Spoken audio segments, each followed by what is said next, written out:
You! What's your dream? When I was a child, I wanted to be an open heart surgeon.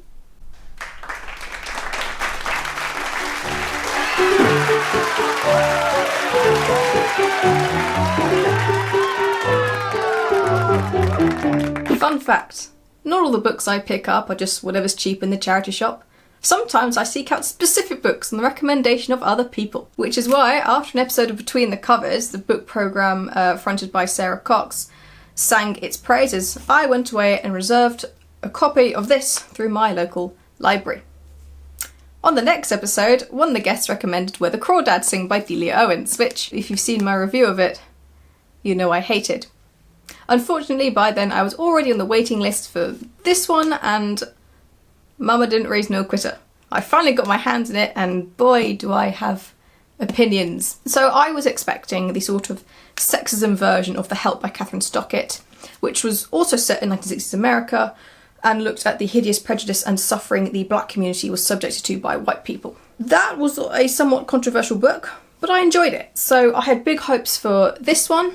Unfortunately, it fell short. So what is it about? It follows the scientist Elizabeth Zott, a young woman working in a lab called Hastings as a chemist. But she is eventually fired when she's revealed to be pregnant and unwed. Desperate to keep bread on the table for her growing child, she takes a job as a TV presenter, as you do, for a cooking show. But not one to stick to the rules, she turns this cooking show into a chemistry lesson, and in doing so it gives women the confidence to fight back against the patriarchal society. So what's not to like? Well, I'll tell you what. But first, there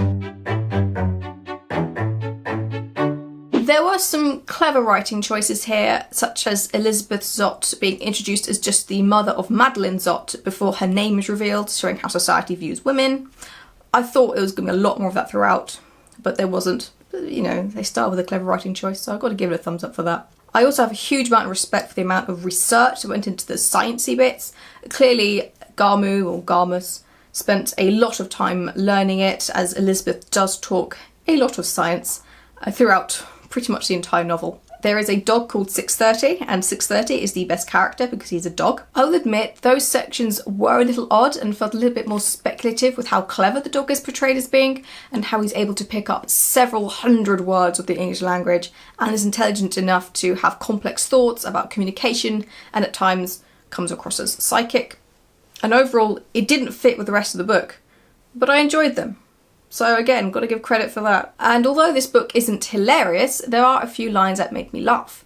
Mostly from the dialogue, as even though the narration was trying to throw jokes around throughout, I found a lot of them too mean-spirited to be funny. Not to mention the rather graphic scenes of sexual violence and themes of suicide, abuse and death throughout. And this book is described as being, well, it's not on the front page, but it's described as being laugh out loud funny. Don't know how that fits in. I do quite like how Madeline, long for Mad, got her name in the book. It did have Angie Sage vibes, as it's the exact same way that Beetle O'Beetle got his name in the Septimus Heap books, but I still thought it was kind of funny. There were a few characters I quite liked, like Reverend Wakely, as he seems a genuinely kind and humble person. Traits, by the way, not many characters can boast in this. I also liked the neighbour, Harriet Sloane, who helps Elizabeth raising the baby, and the rowing doctor, who I think was called Dr. Mason, but I can't remember. He was nice as well. Everyone else was kind of a douche, even the female characters. I did like the overall shape of the plot. Yes, it could have been trimmed a lot, and more of the word count could and should have been given to Elizabeth's past, but her journey through the lab and the TV station were well paced, so that was good. And it is a very easy read, despite all the long, smarty chemistry words. I finished this within a day, so even if you don't like it, you don't have to suffer for too long. Right, here we go. Firstly, the tone was inconsistent. As I said earlier, you have the narration constantly trying to make jokes, but also describing some truly horrible scenes of deprivation and cruelty. So that clashes.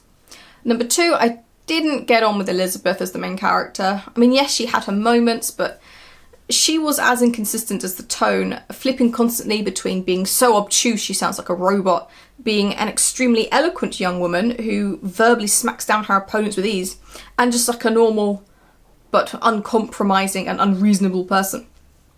It's really odd and makes it very difficult to follow her. She also absolutely doesn't believe in anything religious or spiritual or that can't be proven with science and facts and logic, but constantly refers to Calvin as a soulmate, which seemed to clash. She's very logical and smart, but also very stupid, and keeps walking into situations she knows are dangerous without protection because she's a strong, independent woman and no one will tell her what to do, even basic common sense.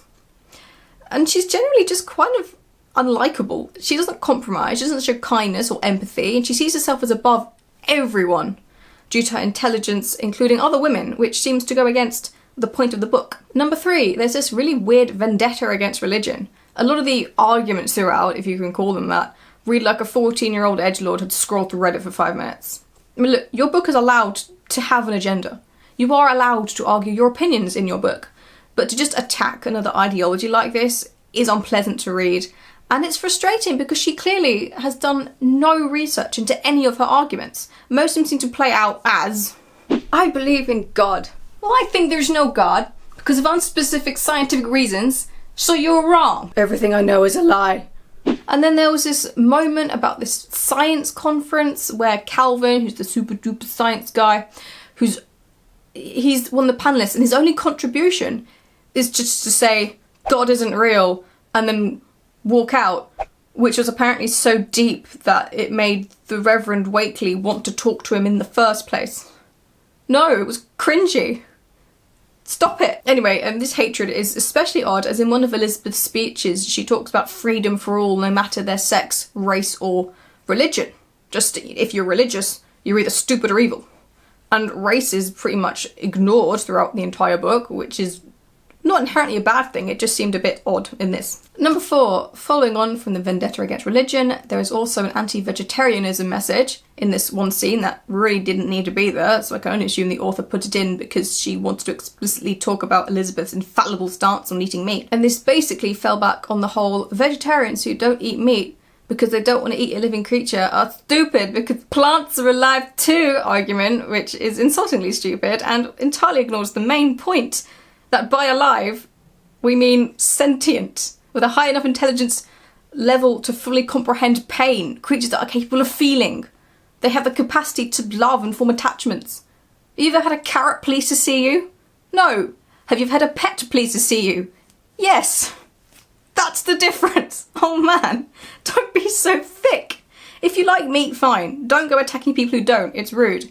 And it's a shame this book went down this route because, as with the religious debate, it would and could and should have been interesting to explore because there aren't many vegetarians, well there weren't many vegetarians back in the 1960s when there were no products basically to cater for them. So it's very difficult to get by, and instead it's just like this one vegetarian, nah, they're an idiot. Pfft, don't be stupid. So essentially this book sounded like a collection of ideologies the author dislikes. So she wrote this book in order to decimate them with facts and logic. It's just a shame that she used the most juvenile argument she possibly could. So perhaps a little less research into the science and a little more research into that. Number 5, this reeks of not like other girls, which always seems strange in these feminist texts, as by using the trope you are belittling other women. It's like saying, well, most women are too stupid to think of this and don't have enough thoughts in their manicured little heads to think, unlike the main character. And belittling the typical feminine traits and interests like playing with dolls and enjoying makeup is in itself anti-feminist. Women can choose, that's the point. It's about offering them a choice. Not saying that what we conceive to be typical feminine choices are wrong, that you shouldn't do them. And that the manly ones are good. What exactly are you saying with that? Manly things are better? No. Number 6, the daughter. Okay, so by age of 5, Mad has read most of Dickens and consumes old, worthy and occasionally problematic tomes such as Moby Dick, 5 Years with the Congo Cannibals and The Sound and the Fury, and authors such as Vladimir Nabokov and Norman Mailer. Firstly, no 5-year-old is blitzing through Dickens unless they are Matilda. You know, the one with the magical powers. Secondly, it's all well and good reading lots of books, and I definitely advocate for it. when your young child is reading these sorts of books, you need to sit down with them and discuss them with the child, especially as a lot of these depict certain groups of people, including women, in very negative and stereotypical lights. But there is no mention of Elizabeth sitting down with her daughter and talking to her about these things. There's also this distinct lack of creativity and make-believe in the way the daughter is raised. I mean, see, man doesn't play with dolls because obviously anything inherently feminine is evil, but she doesn't do anything creative, and creativity is just as important in the worlds of science as logic and facts. You need a splash of creativity to come up with the hypotheses, the what-ifs, the next big idea. And Mad doesn't feel like a normal human either, let alone a child. Would it have killed Garmu or Garmus, whatever her name is, to have aged her up a little bit?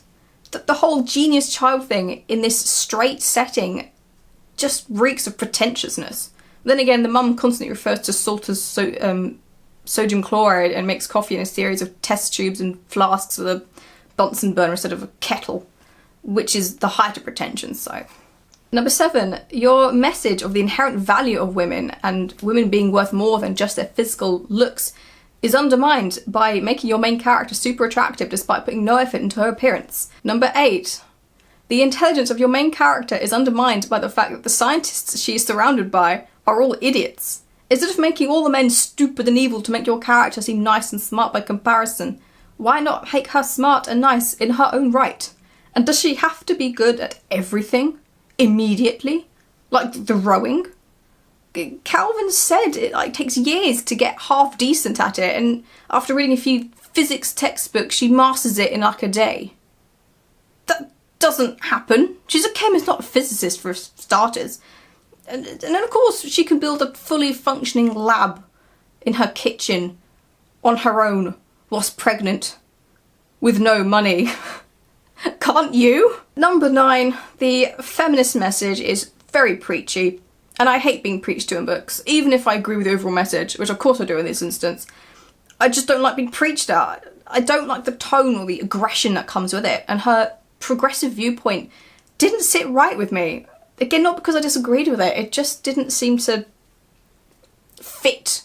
I mean, yes, the point is that she's ahead of her time, but she sounds less like someone who realised the system is unbalanced and decided to fight it, and more like someone from the 21st century who read a bunch of feminist texts and then went back in time to regurgitate them. I feel like it would have been stronger if we'd seen more of her life story and seen her formulate her opinions and life stance, and seen her become this uncompromising force instead of just having her there fully formed with nowhere to develop. Because she doesn't develop. She's the same person at the end of the book as she is at the beginning of the book, which is not what should happen in books, especially ones that are nearly 400 pages long. And no, just stapling on tragic backstories counts as neither character development nor personality. Let's please stop confusing those. If you like this book, then good for you. I'm pleased you enjoyed it. But honestly, I found it annoying and definitely not worthy of all the hype surrounding it. I didn't even mention the abysmal insta-hate to insta-love romantic plotline in the first part of the book. I don't know why so many authors insist on doing rubbish romantic lines, but it makes me very sad. Would I recommend it? No.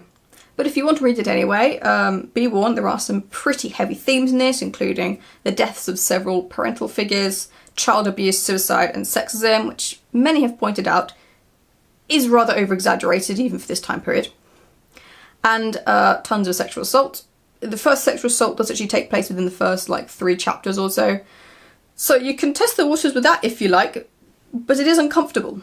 Basically, if you were expecting a laugh-out-loud comedy, you'll be disappointed. Next week, I'm back on fantasy, so hopefully that'll be a bit more cheerful. Hopefully. Have you read this book? If you have, let me know what you thought of it in the comments. I'd love to hear some opinions. Goodbye.